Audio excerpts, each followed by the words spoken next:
एक मछली मार कांटा डाले तालाब के किनारे बैठा हुआ था। काफी समय हो गया पर उसने तालाब में झांका तो देखा कि उसके कांटे के आसपास तो बहुत सी मछलियां थी। उसे बहुत आश्चर्य हुआ कि इतनी मछलियां होने के बाद भी कोई मछली फंसी क्यों नहीं। फिर भी उसके कांटे में कोई मछली नहीं फंसी और न ही कोई हलचल हुई। वह सोचने लगा कहीं ऐसा तो नहीं कि मैंने कांटा गलत जगह डाला है जहां कोई मछली ही न हो।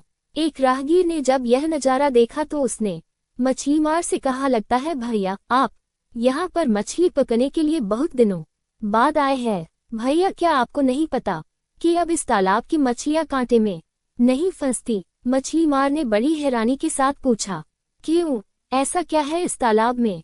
राहगीर ने जवाब दिया, कुछ दिन पहले ही इस तालाब के किनारे एक संत ठहरे थे। उन्होंने यहाँ मौन की महत्ता पर प्रवचन दिया था। उनकी वाणी इतनी प्रभावशाली थी कि जब वे प्रवचन देते थे तब इस तालाब की सारी मछलियां भी बड़े ध्यान से सुनती थी। उस राहगीर ने आगे कहा, ये उनके प्रवचन का ही असर है कि उसके बाद जब भी कोई इन्हें फंसाने के लिए कांटा डालकर बैठता है तो ये मौन धारण कर लेती है। जब मछली मुंह खोलेगी ही नहीं तो कांटे में फंसेगी कैसे। इसलिए बेहतर यही होगा कि आप किसी और जगह पर जाकर कांटा डालो।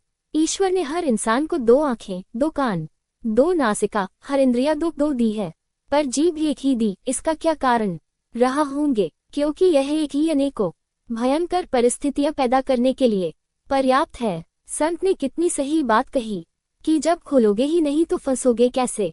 अगर इंद्रिया पर संयम करना चाहते हो तो इस जीभ पर नियंत्रण कर लो, बाकी सब इंद्रिया स्वयं नियंत्रित रहेगी। ये बात हमें भी अपने जीवन में उतार लेनी चाहिए।